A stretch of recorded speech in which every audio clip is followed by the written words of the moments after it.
Okay, we're starting. I do have. Does everybody have a sheet? They were up here. If you haven't signed in, or click two. And we're talking about Ezekiel today, and there are 4 chapters in Ezekiel that seem to be very, very important to end times prophecy. And one of the things that you're going to find is, I find that studying these chapters and thinking about what God is talking about and looking at the world as it goes on around me, this is one of the most incredible prophecies in the Bible. And we see all of it coming to pass today in our world as we look around. And we'll talk about that as we go on. It's a lengthy enough 4 chapters, and Ezekiel is known for his long chapters, but it's long enough that we're not going to read every single thing, okay? But we're going to look at the character of each of the divisions of the chapters and what's going on there, what's prophesied, and how that is coming to fruition in our world today. Probably the first 2 chapters, 36 and 37, have just about all come to pass. And so we can see them in the world today, and they've come to pass in the last 60 years, 70 years, okay? The next 2 chapters, 38 and 39, are something that is going to be coming to pass, but we can see the things in the world today that are shaping in order to go exactly how that is directing according to the prophecy. So it is incredibly encouraging to me when I study these passages. Yes, I need to turn off the light. Okay, there. Okay, Ezekiel 36. If you want to turn there, we'll read a little bit of it. But it starts out, the first 15 verses of Ezekiel 36 is a prophecy to restore the virility of the land of Israel. In fact, he's prophesying to the hills and to the fields and and here, let's read some of it. Son of man, prophesy to the mountains of Israel and say, mountains of Israel, hear the word of the Lord. But you, mountains of Israel, will produce branches and fruit for my people Israel, for they will soon come home. I am concerned for you and will look on you with favor. You will be plowed and sown, and I will cause many people to live on you. Yes, all of Israel. The towns will be inhabited, the ruins rebuilt. I will increase the number of people and animals living on you, and they will be fruitful and become numerous. I will settle people on you as in the past, and will make you prosper more than before. You will know that I am the Lord.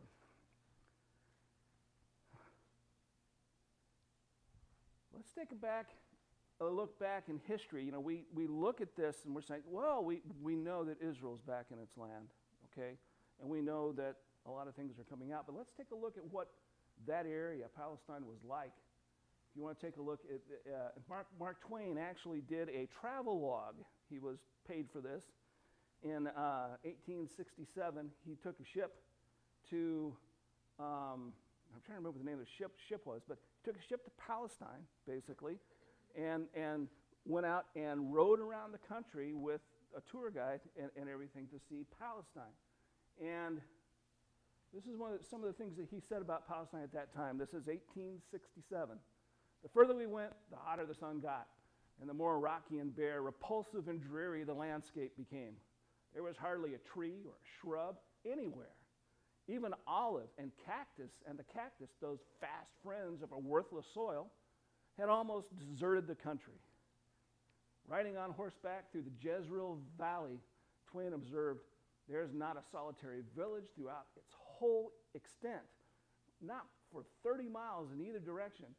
There are 2 or 3 small clusters of Bedouin tents, but not a single permanent habitation. One may ride 10 miles hereabouts and not see 10 human beings.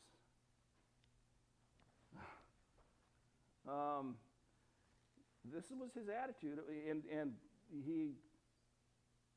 here's some more. All of the lands there are for dismal scenery, I think Palestine must be the prince. Can the curse of the deity beautify a land?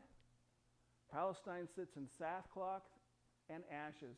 Over it broods the spell of a curse that has withered its fields and fettered its energies. That is an eyewitness account of Palestine in the 1860s and early 70s, 1870s.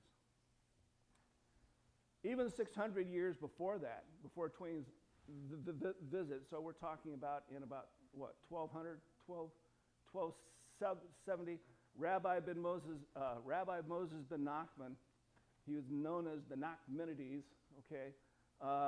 He fled Christian Spain for the land of Israel, and this was during the time of the Spanish Inquisition.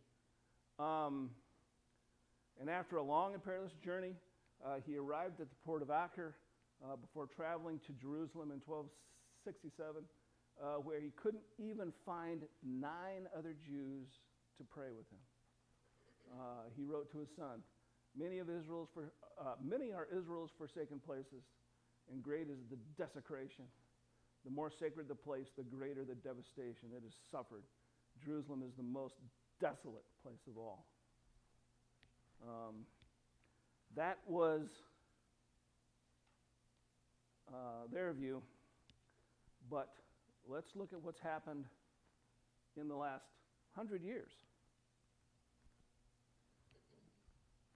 This is a lemon grove in Galilee, okay? Only about 20% of Israel is naturally arable, okay? But Israel, right now, Israel produces 90% of its own food, okay? They only have to import 5% of the food, and that's just because those things they don't, like sugar and other things like that, they just don't grow here. But every country does that because we don't have all the different kinds of food in one country besides just a few of them. Here's a date palm and its harvest. This is the Jezreel Valley, a place that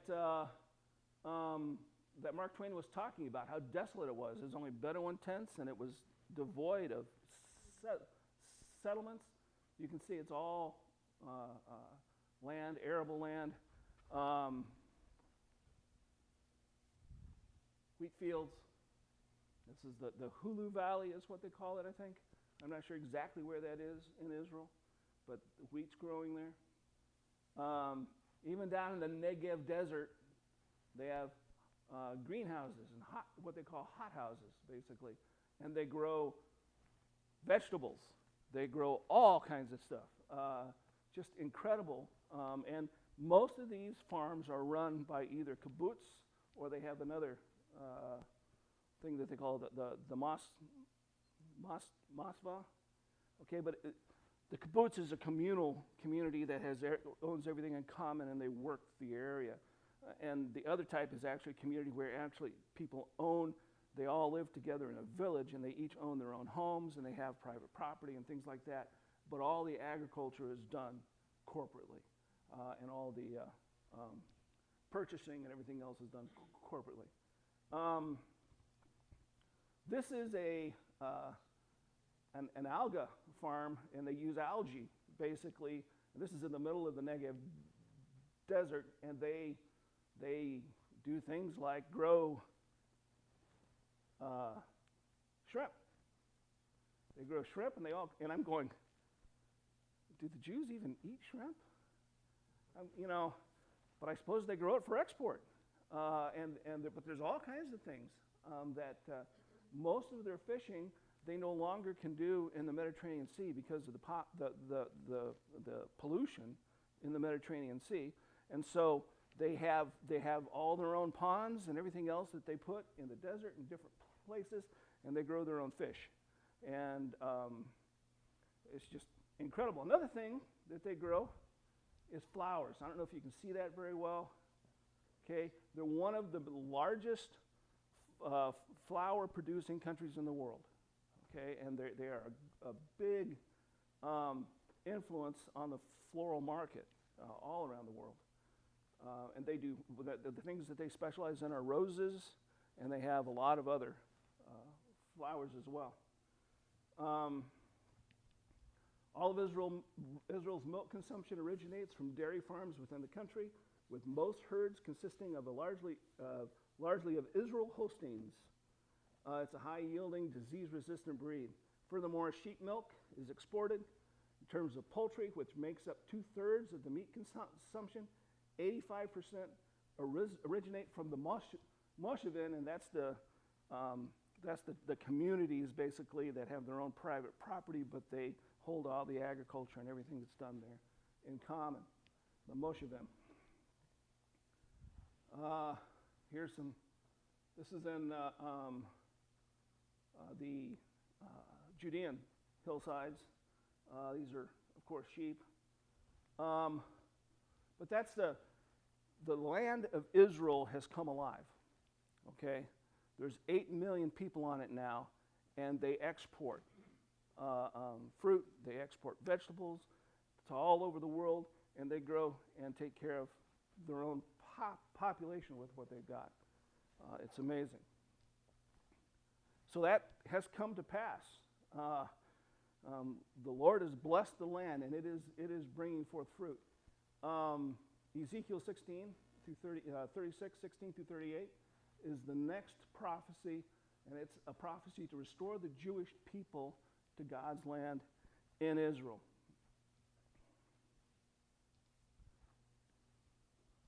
For I will take you out of the nations. I will gather you from all the countries and bring you back to your own land.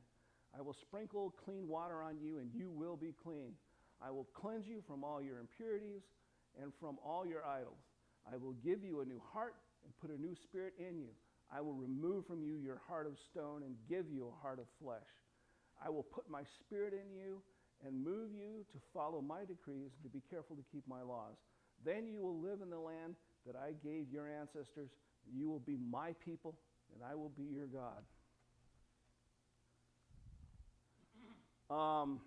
We've already talked about how many Jews were in the land of Palestine back in the 1300s. None. Almost none. It was very difficult to find Jews there.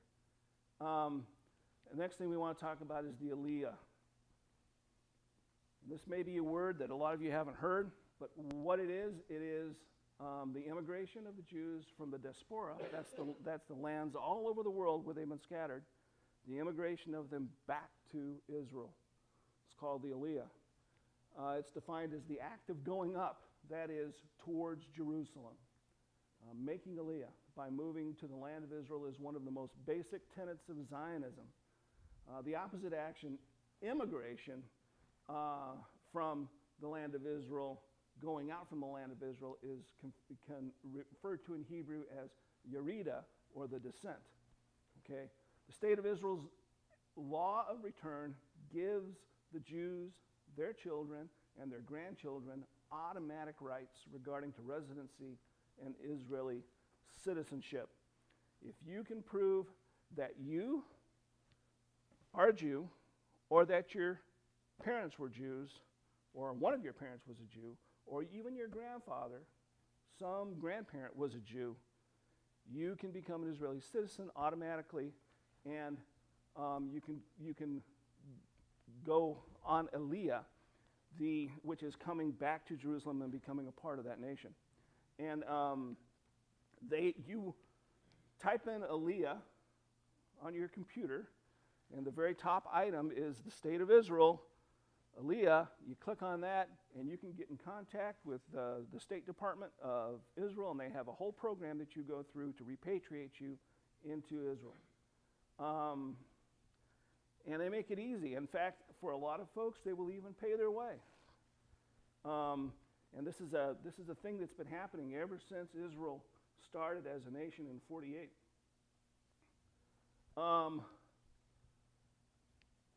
For much of Jewish history, most Jews have lived in the diaspora, where Aliyah was developed as a national aspiration for the Jewish people. although it was not usually fulfilled until the development of the Zionist movement in the late 19th century. The large-scale immigration of Jews to Palestine began in 1882. They call that the first wave of Aliyah. And since the establishment of the State of Israel in 1948, more than 3 million Jews have moved to Israel. As of 2014, Israel and adjacent territories contain 42.9% of the world's Jewish population. The interesting thing is I think that's at about the same time they finally passed the number of Jews that are in the United States. The United States had the most Jews, even up until that point, about 2014. They had the highest Jewish population in the world, even counting Israel. But now Israel has more Jews in it than even the United States has. It is amazing. I have a book written in 1851, Mm-hmm. and the descriptions of Jerusalem and the temple sound like they were 2,000 years old. Yeah, So the modernization that we see has happened exactly all of it. in Yeah, the last 150 years. yeah, yeah. The whole transformation of the land, everything that's gone on in Israel has happened because the Jews came back and they loved their land and they got it going again. And I think also majorly this prophecy and God working with the land and working with the people himself. You can see that United States, this is how many people have come from different parts of the world and the color codes for it. Russia has the most Jews that have come out of Russia. And you can see that the United States, there's a lot of Jews that have gone from the United States. The other places that I thought were interesting is Iraq had over 100,000 Jews in it, as well as Morocco, and then Romanian Jews and Polish Jews. Okay, those were places where I think one thing we don't understand is the Holocaust during World War II. This is the population today where they're located?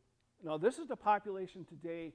These are the amount of people, of Jews that have come out of these nations and gone back to Israel. Okay, that's what this is. That's what the numbers here are. So you can see they're coming from all over the world, but there's some areas where they've come from more than others.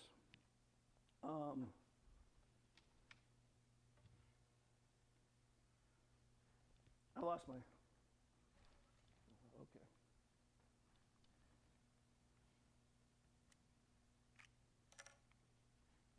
Hey, I got a laser pointer. Okay. And this is a group, 1992, and this is American Jews coming back to making the Aliyah, coming into Israel. And they have, you can watch videos of this, and people will come down off of the planes, and they'll get to the tarmac, and they'll go down and they'll kiss the ground. You know, they're finally home. And here's another one from earlier. I think it was in the 80s. This is an American group, and they're being welcomed by people from Israel, maybe to either the kibbutz or the moskevim that they're going to be going to work and to live. You can see here, this starts just at the beginning of the State of Israel. But you can see in the 40s, even in 48, that very first year, there was over 100,000 people that immigrated in.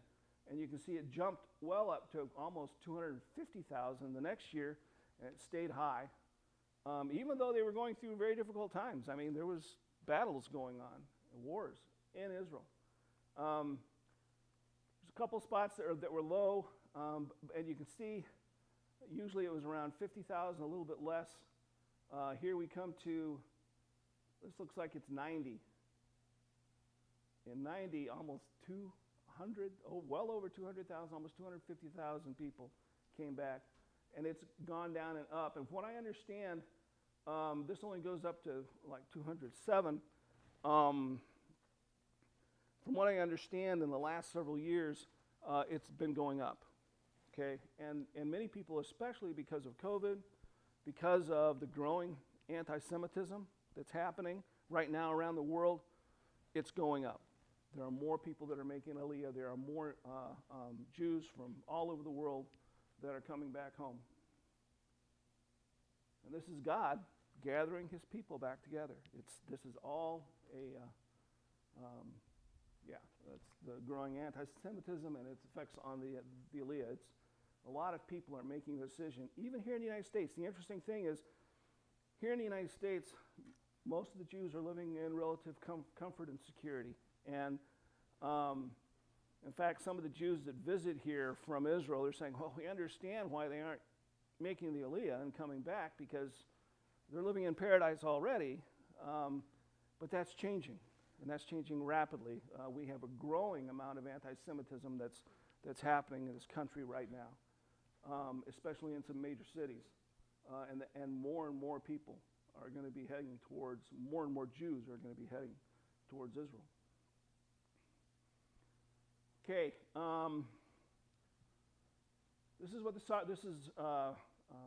last verses of that chapter 36. This is what the sovereign Lord says: on the day that I cleanse you from your sins, I will resettle your towns, and the ruins will be rebuilt. The desolate land will be cultivated instead of lying desolate in the sight of all who pass through it. They will say, this is the land that was laid waste, has become like a Garden of Eden. The cities that were lying in ruins, desolate and destroyed, are now fortified and inhabited. Then the nations around you that remain will know that I am the Lord, that I, the Lord, have rebuilt what was destroyed and have replanted what was desolate. I, the Lord, have spoken. I will do it. This is what the sovereign Lord says. Once again, I will yield to Israel's plea. And this, I highlighted once again, and I'll talk about that in a minute.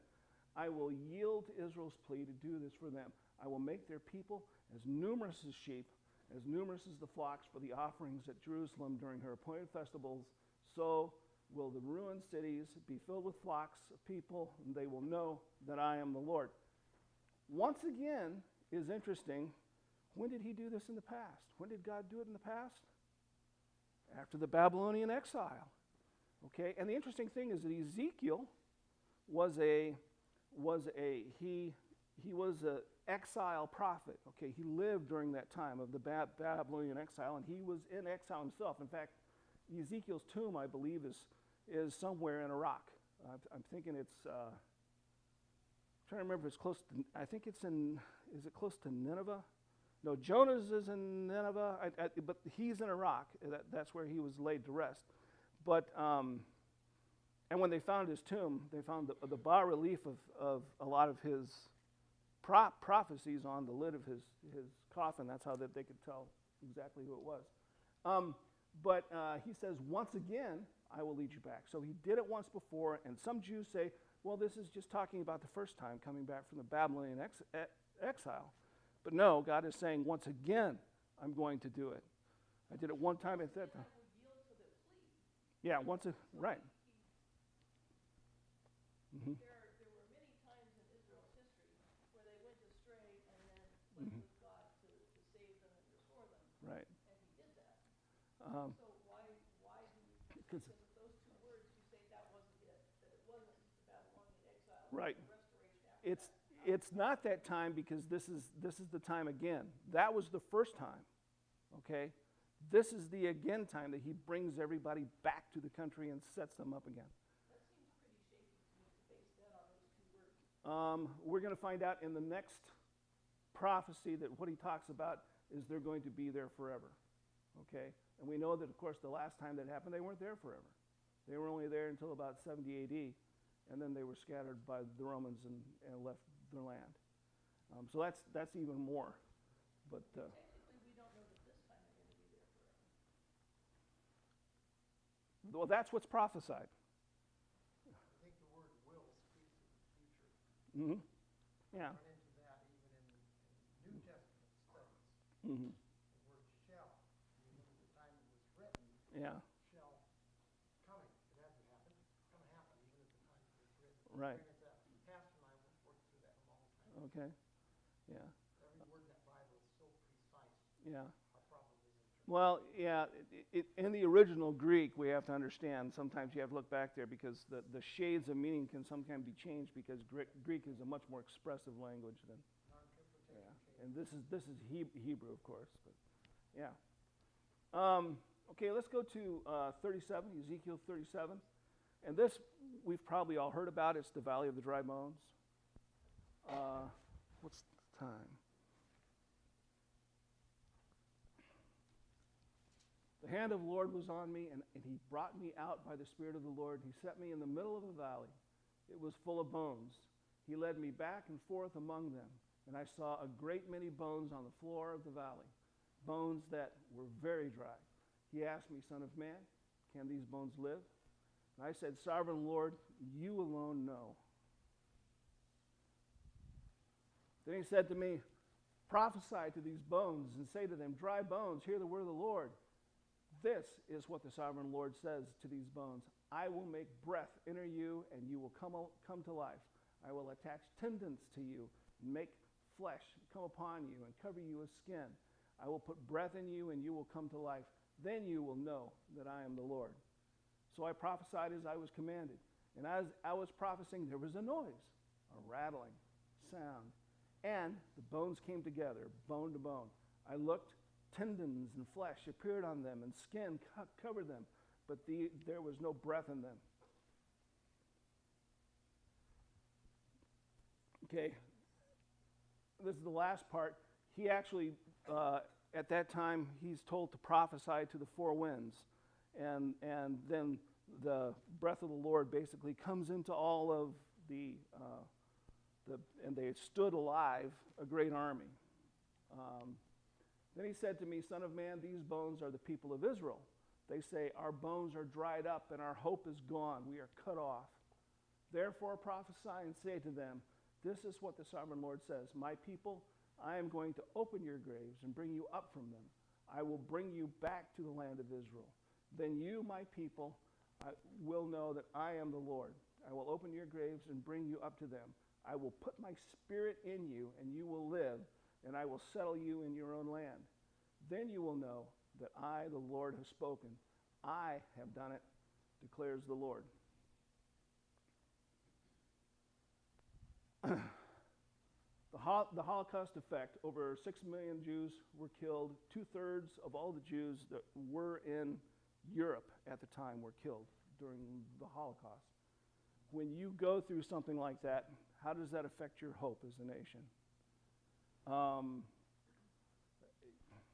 Their hope was gone in a lot of cases, and that's why they started coming back to Israel. That's why so many came out of, especially Poland and Romania and other places that were really affected by the Holocaust.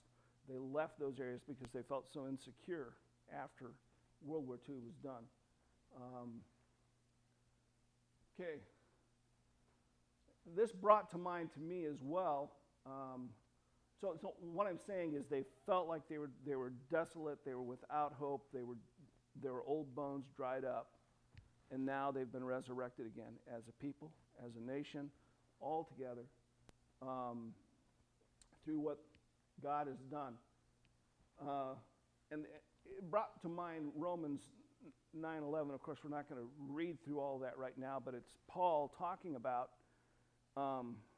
the rejection of Jesus by the nation of Israel, and that there was a price that they were going to have to pay, and that we as Christians should be careful not to look down on Israel, because they're still the children of God, and he is going to bring them back. He's going to do it. But he says now is the time for the church. It's the time of the Gentiles. In fact, I think I've got that right here. I do not want you to be ignorant of this mystery, brothers and sisters, that so that you may not be conceited. Israel has experienced a hardening in part until the full number of the Gentiles has come in. Okay? And in this way, all Israel will be saved. It is written, the deliverer will come from Zion. He will turn godlessness away from Jacob. Okay? And this is my covenant with them when I take away their sins. So that time is coming. Paul is saying it's still coming. Okay? There is a time that God is going to be dealing directly with the nation of Israel. And he's doing it in today's day. And what does that mean for us? Up to that point, he calls it until the full number of Gentiles has come in. and now he's working with Israel again. And to me, that may be telling us that the time of the church is going to be coming to a close, because God is concentrating on what he's doing with Israel.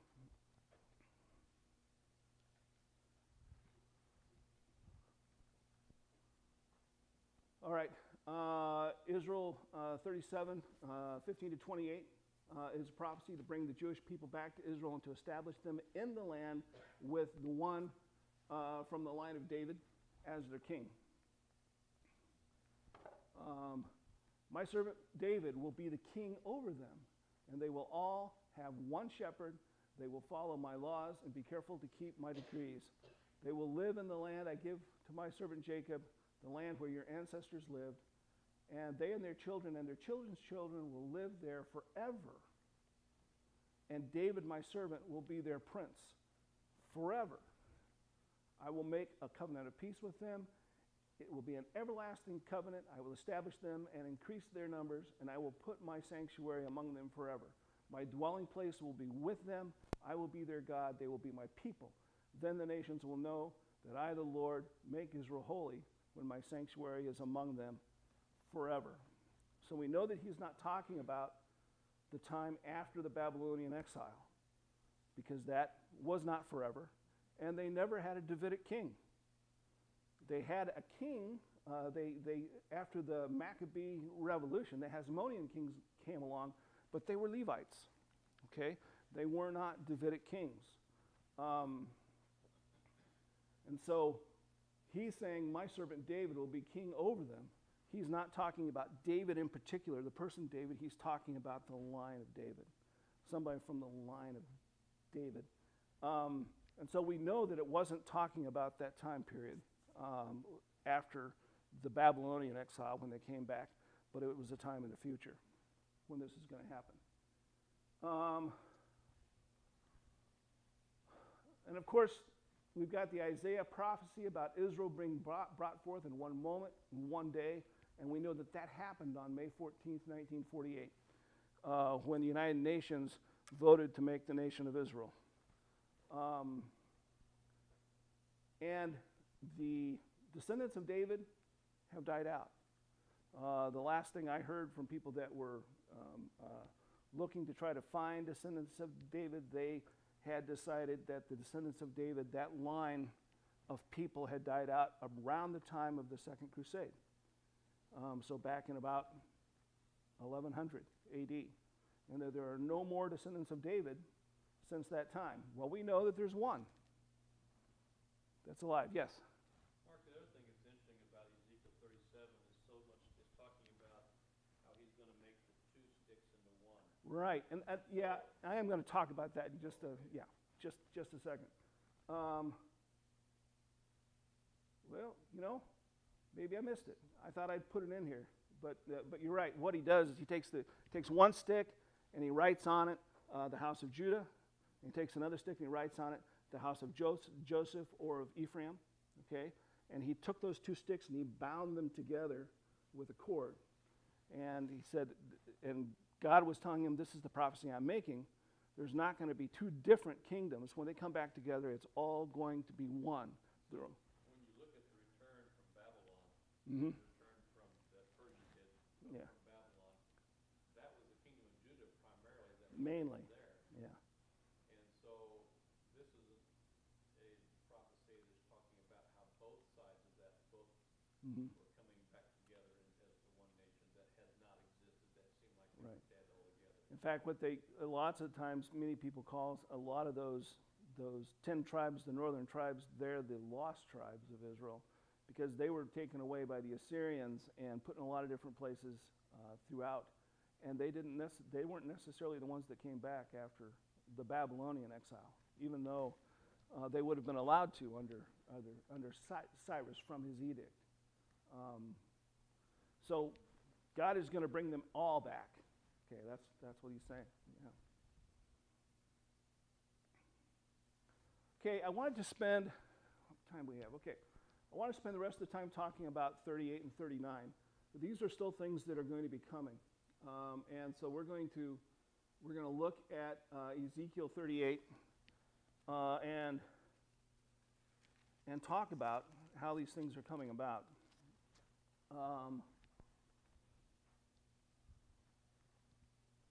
And this is all about a battle, a great battle that's going to happen sometime in the future.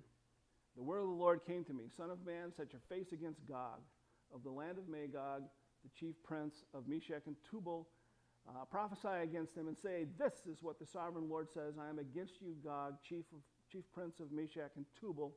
I will turn you around, put hooks in your jaws, and bring you out with your whole army, your horses, your horsemen, fully armed, and a great horde with large and small shields, all of them brandishing their swords. Persia, Cush, and Put will be with them, all with shields and helmets. Also Gomer with all of its troops, and Beth Targama from the far north with all of its troops, the many nations with you. Now these names are not familiar to us as countries today, okay? But they come from Genesis 10, which is called, it's called the Table of Nations. And what Genesis 10 is explaining is after Noah, how the people of the earth, his descendants, the descendants of Noah, how they spread out over the world, the directions that they went. And from that, from Genesis 10, this is about what we can decide where these different nations come from. Now he talks about Magog, Gog of Magog, and Gomer. Now there's some Gomer up here, and there's also Gomer you'll see right here. Okay, but Gog of Magog, Gog means the prince of Magog, and Magog seems to be, what nation is that? Russia. Okay, so we're talking about the prince of Russia and Russia, his armies. He also talks about Gomer, Tubal, Togarmah, and Meshech, okay? And those are all right now either just north of Turkey or Turkey itself, okay? So he's talking about Turkey. Now, the one name that's not on here that's kind of important is Persia, but we all generally know where the Persian people live. That's all Iran, okay? They're the Persians. Then he talks about the other two nations that are going to be with them is going to be Cush, which is down here in northern Sudan, and Put, which is over here in Libya. So if we take those from the Genesis 10 Table of Nations and we find out where those names come from, it seems to be that that they're talking about Russia, okay, and he's the main instigator. Gog of Magog, and Turkey is another one of the main instigators, and then Persia is the third main instigator, okay? And the other nations that are involved, that are going to be involved, that are going to be lending their troops and being involved in it are going to be Libya and Sudan. Now, it's interesting that we look at these countries, and what is interesting about these countries, in all the battles that Israel has fought so far, who have they been fighting against? Not those. They've been fighting against Egypt. Originally they were fighting against Jordan as well, and Syria, and all these are neighbors of Israel. They're right there next to Israel. This is about nations that are not next to Israel. None of them border Israel. Okay? They're far away, yet they're coming to attack Israel. They're all outside of the original promise of Canaan. Yes. I just noticed that. Yeah. They're all outside of that. Now, the interesting thing is all the nations generally that are right next to Israel are generally Arab nations. Okay? And there's a lot more Arab nations. But we're seeing something in the world today which is changing the Middle East, okay? Arab nations are making treaties with Israel. And that hasn't happened before since they were established. And we're going to talk about why that's happening. So the Arab nations are getting along with Israel, and they're going to be trading with Israel, and they're actually going to be showing up here in just a minute in this prophecy. It's the nations that are far away that are going to be involved in the battle. Here you go. We've got Vladimir Putin. We've got Erdogan, who's the president of Turkey, and we have Ali Khamenei, who is the supreme leader of Iran. He's not the president of Iran. The president is his lackey, okay? Because the clerics run Iran. The interesting thing, they're all shaking hands. This happened about 3 years ago, 4 years ago, where suddenly Russia is making alliances with both Turkey and Iran, and they're all getting together. Now, what's strange about this is he's an atheist, and he runs an atheist nation. He is Sunni Islam, and he runs a Sunni nation, but they're not Arab, they're Turks. He is Shiite Islam, and he runs a Shiite nation. And the interesting thing is Sunnis and the Shiites generally don't get along, okay? And then Vladimir Putin, of course, he is atheistic and is trying to get everybody that he's trying to, we'll find out what his motivations are, but he is bringing them all together, okay, for some reason.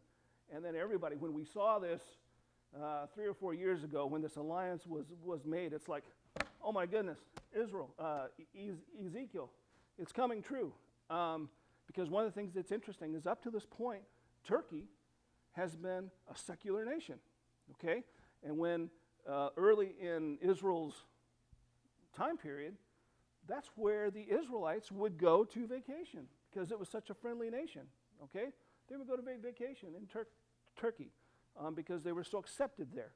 And Iran at that time was under the Shah, and when they were getting attacked by all of the Arab nations around them, Iran was actually giving them arms and medicine to take care of them. They were considered an ally. Okay, so when suddenly you look at Ezekiel and you read Ezekiel back 30 years ago, it wasn't making any sense because none of these nations were hostile towards Israel at that time. In fact, they were the friends of Israel at that time. But the world has changed. And now, they're not the friends of Israel. In fact, Turkey, Erdogan, he believes that he needs to rebuild the Ottoman Empire. Okay, and he's said that. He has specifically said that in press briefings, that he is rebuilding the Ottoman Empire. And the Ottoman Empire is all of the Levant, which is all of Palestine and that area, Syria, all the way down across the northern Africa as well. Iran has been outspoken about how they want to destroy Israel because they believe that that is going to bring about the 12th caliphate, which is the end times for their end times prophecies. So that's the direction that he wants to go. Why is Vladimir Putin, why is he involved in this? And we're going to talk about that in just a minute. But you can see on this, here's U.S., Russia, here's Turkey, here is Iran, and then the interesting one that is here, that is Syria, okay? But Syria is not in the prophecy. And that's interesting in and of itself. They're the people that have been the most aggressive towards Israel, but they're not in the prophecy. But who is in Syria right now? Russia has 40,000 troops on the ground, okay? Iran has been sending, they have been very active there as well. They have a lot of their armed forces there. They're generals, and they have been sending missiles and missiles and missiles and missiles. And if you keep track of what's going on in the Middle East, you'll find out that about every 2 or 3 weeks, Israel sends jets up to Syria and they bomb a missile warehouse and destroy it because they found out that it was full of missiles from Iran that were there for one reason, and that reason is to use them on Israel. Okay, so Syria is here, even though it's not mentioned. We know that all three of these countries are very active in Syria. In fact, Turkey came into Syria as well, and has kind of taken the Sunni forces that were fighting against Syria. They gathered them all together in the province of Idlib, in the western side of Syria, and they have been taking them out and have been shipping them down to Libya to help them in their battles in Libya. So all three of these countries are very active in Syria, but Syria doesn't seem to be under its own control. It's being used by other nations. Okay, so next is the motivation. The motivation from the prophecy. I will turn you around, I'll put hooks in your jaw, and I will bring you out with your whole army. So that's the first motivation, is that God's going to make it happen. Okay?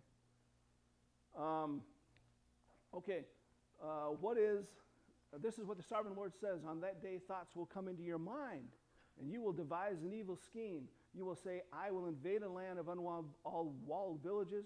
I will attack a peaceful and unsuspecting people, all of them living without walls and without gates and without bars.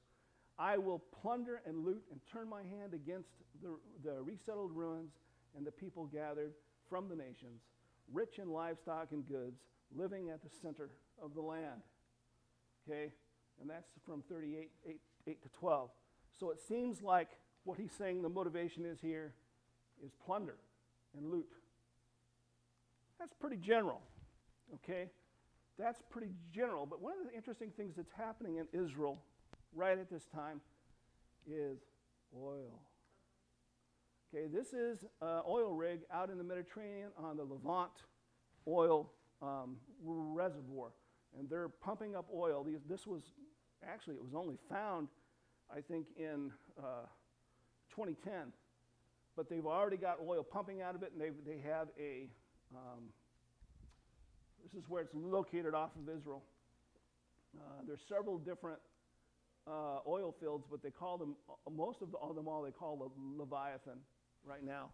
And this is Israel's economic area. It's in their economic area, so they can develop it.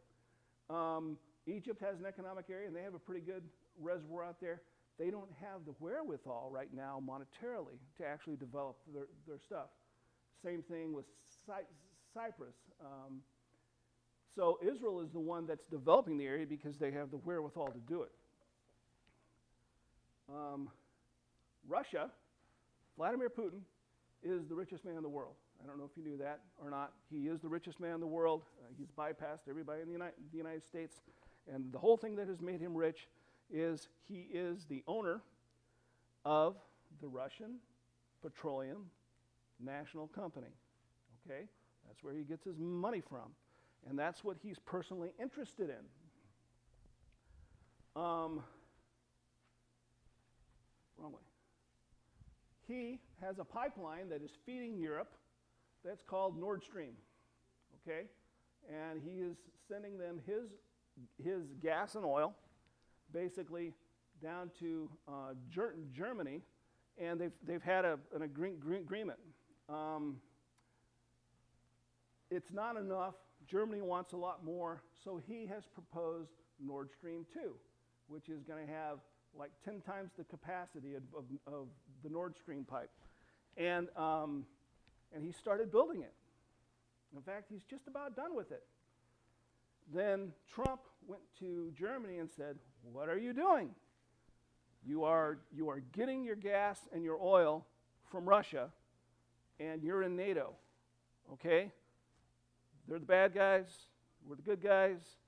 You are becoming beholden to them. All they have to do, if you decide to do something against Russia, all they have to do is say, oh, you're not going to get any more gas and oil if you do that.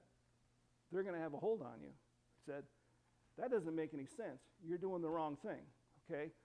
You need to get your gas and oil from somewhere else, not from Russia. And he said, Israel is pumping gas, and they're sending gas all the way up into Europe right now. You can get it at half price, okay, because Israel's oil is cheap, and it's good, and they are not going to care about your politics. All they want is your money. And Angela Merkel said, you know, that makes sense.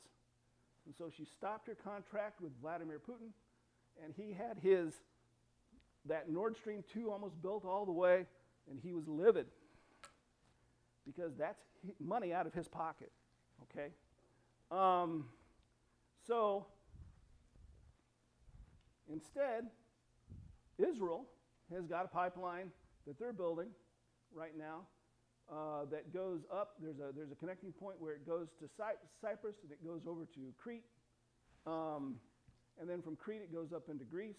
And from Greece, it's going up into Italy. And and they're busy on this right now. This is from like 2015, this map. And these things are being built rapidly. And so Israel is becoming, the Levant oil field is larger, from what I understand, than the oil fields that Saudi Arabia has, okay? So if we're talking about plunder, what's the major plunder here for Russia? They've got it. They have a competitor in Israel that is taking away all their money, okay? And if they can get down and they can get control of the oil in Israel, suddenly they're filling their pockets again. That's plunder.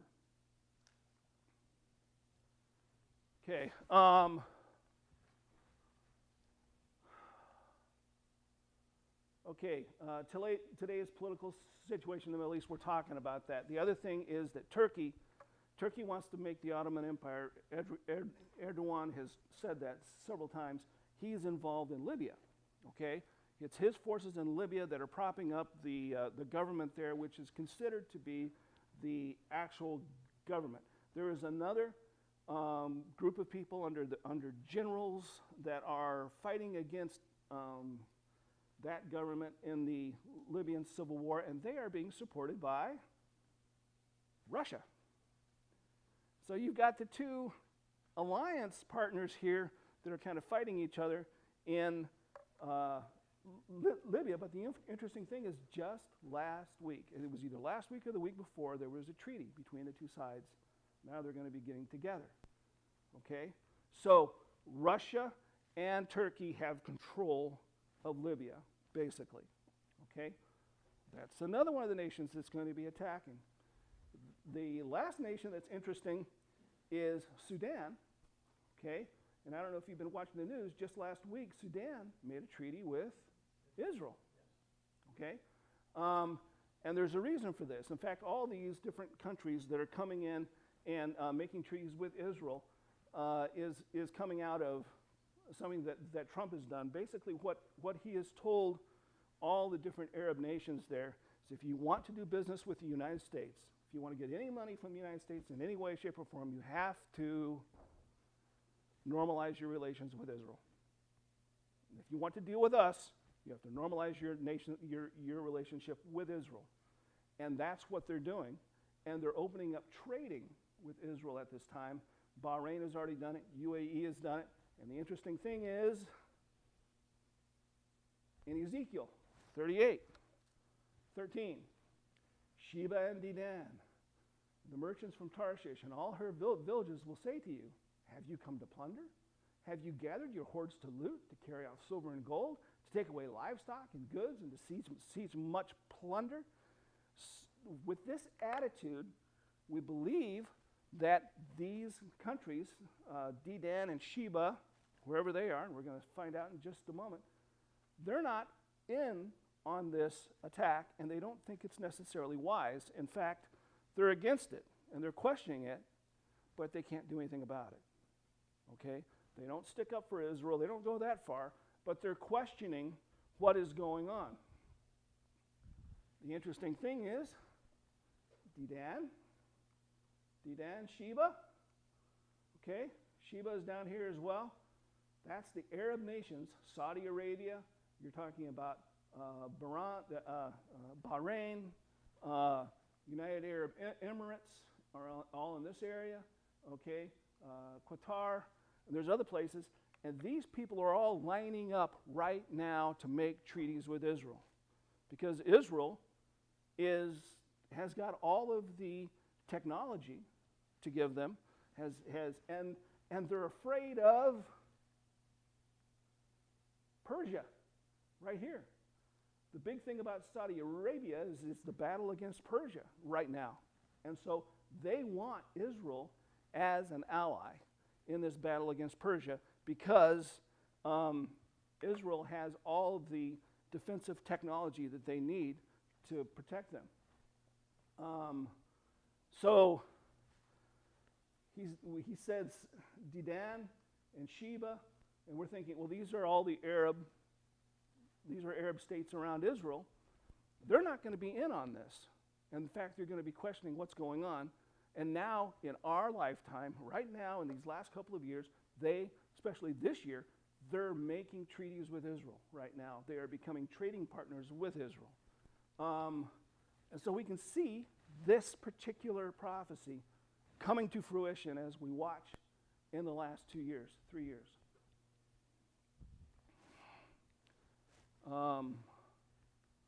So Bahrain, Qatar, UAE right here. Oman is in line to make they're waiting in line to make a treaty with Israel. Jordan already has a treaty with Israel. Egypt already has a treaty with Israel. Saudi Arabia is also planning on making a treaty with Israel. These things are happening right now. There's discussions with Iraq as well right now. Really?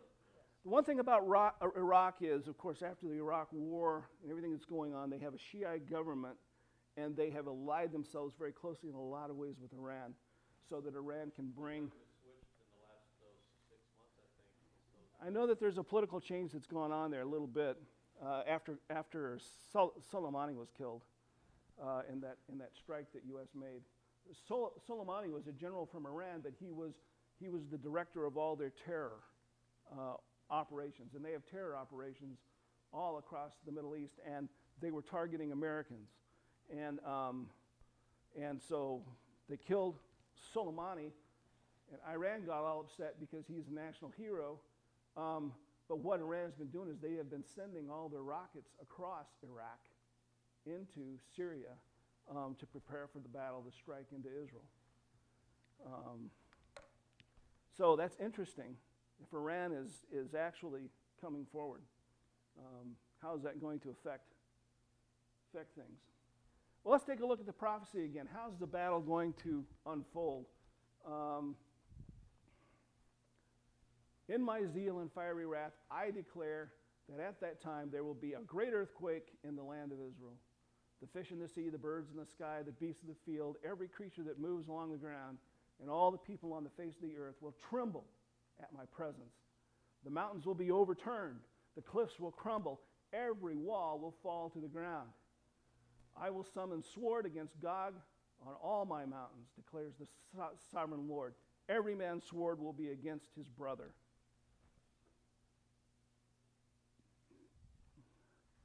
I will execute judgment on him with plague and bloodshed. I will pour down torrents of rain, hailstones, and burning sulfur on him and his troops, and on the many nations with him. And so I will show my greatness and my holiness, and I will make myself known in the sight of many nations. Then they will know that I am the Lord. Interesting. So how is the battle going to be fought? Israel's going to be all alone against these nations. They're going to be coming in to take over. And does Israel even have to fight for itself? God's going to take care of it. God's going to show himself in a major way on a huge political scale. The beginning of 39. Son of man, prophesy against Gog and say, this is what the sovereign Lord says. I am against you, Gog, chief priest of Meshach and Tubal. I will turn you around, drag you along. I will bring you from the far north and send you against the mountains of Israel. Then I will strike your bow from your left hand and make your arrows drop from your right hand. On the mountains of Israel you will fall, and you and all your troops and nations with you. I will give you as food to all kinds of carrion birds and wild animals. You will fall in the open field, for I have spoken, declares the sovereign Lord. And of course, when he's talking about bows and arrows, what are the bows and arrows today? Missiles. Okay?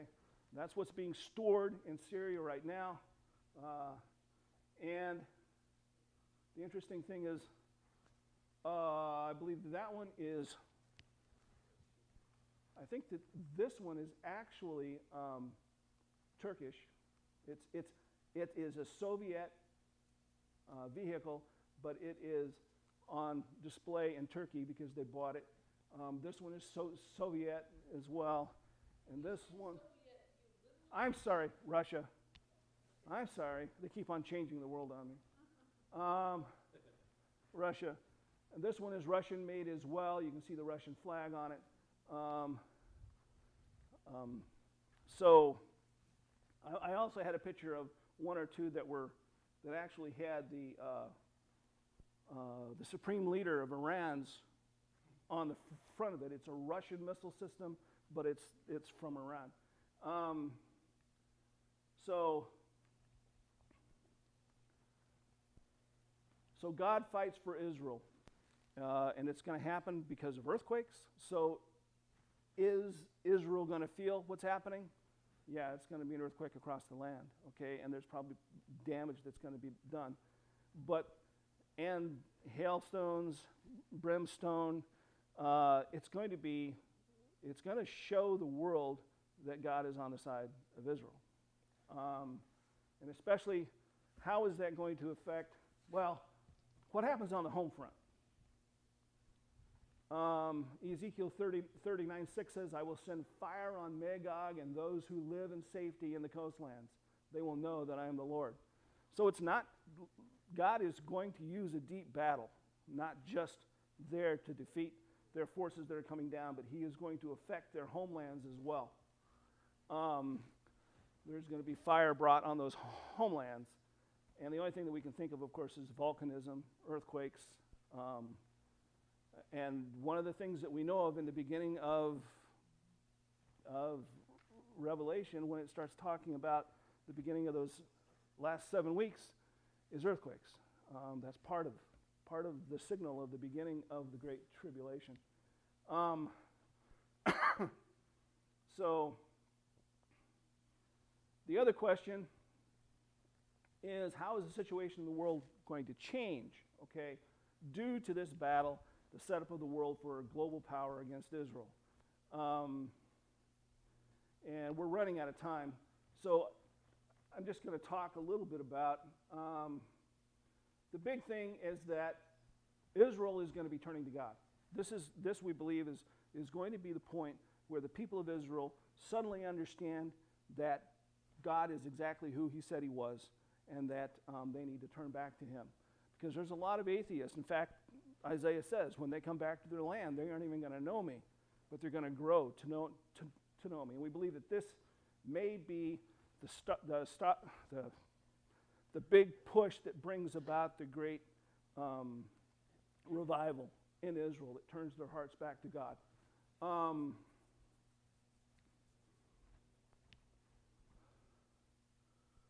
The other thing is, how is this going to change people in their atheistic beliefs when they see God on such a large scale doing something like this, protecting the land of Israel?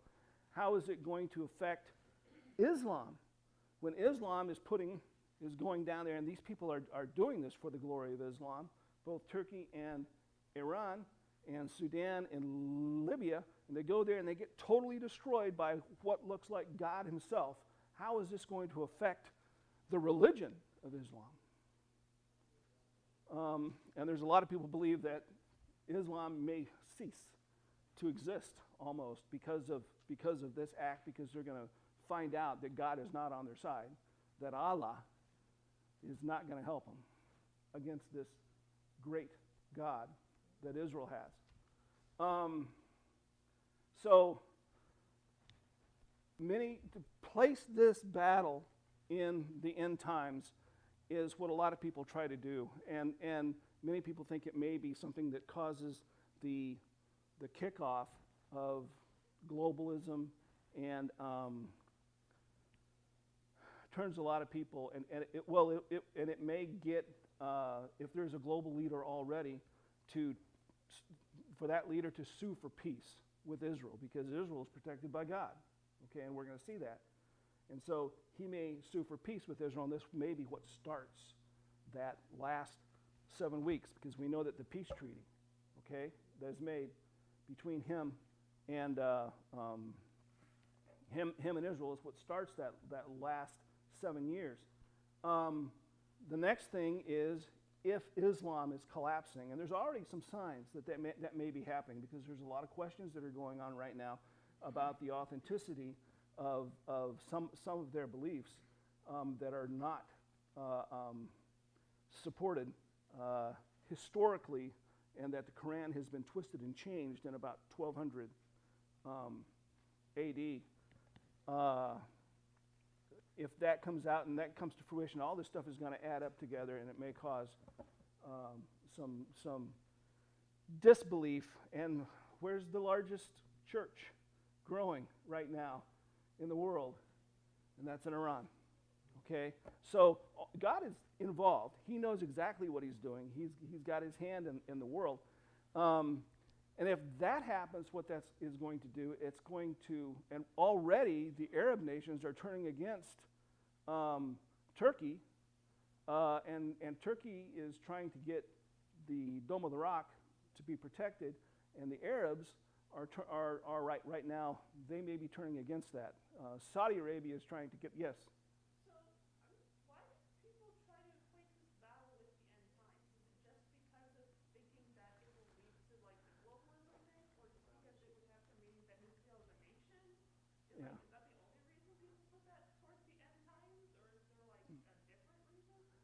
I think that the big thing is that it's going to be so blatantly God doing what he's doing that suddenly the people that have not thought that there was a God are going to be changing their mind, and they're going to be seeing what God is. And what you're going to find out is atheists are going to have to make a decision. Right now, a lot of atheists believe their atheism because they think that it's supported by science. Okay? But what I found, actually, the atheists that I talked to, it has nothing to do with evidence. It has everything to do with rebellion. And so the atheist is going to be looking at this and is going to realize there is a God, okay? Because that's a supernatural hand that happened here. And so they're going to have to make a decision. Are they going to believe in a real God because he's here, you can see it, or are they going to continue to disbelieve because they're in a rebellion against God? And so that's going to make a change, and that's why I think there are going to be a lot of tribulation saints coming out, because they're going to see the hand of God, and they're going to know that they missed the boat, which means that, in my view, the rapture will have already taken place. So that means, as I'm looking at this, I'm seeing the rapture could happen any time. I mean, it's imminent, okay? It could happen any time. The church is going to be taken out of this situation because God is beginning to work directly with his people, Israel, and that's what the last 7 years, that 70th week is all about, is God working with Israel. And so that's what I think. There are some people that if you go online, you'll find out that they equate this particular battle with the Battle of Armageddon. They'll say it's the same thing. And to me, that doesn't work. They're totally different sides. They're totally different things that are going on, and there's a totally different way that things are going to come about. And the reason why Yeah.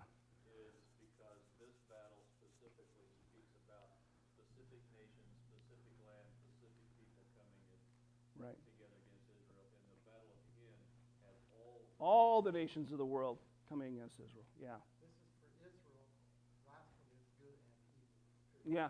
But it also is going to happen in Israel. Yeah, well, Okay. yeah. So there's some things to think about, and I just wanted to bring these up. We have to stop and get to church, but you can see how exciting as you're watching the times come about. You can just see more things falling into place for this particular battle that Ezekiel's talking about, and it has the watchers of prophecy being very hopeful that especially if you're a pre-trib rapture person, the rapture is the next thing that's going to happen. It's what's going to happen.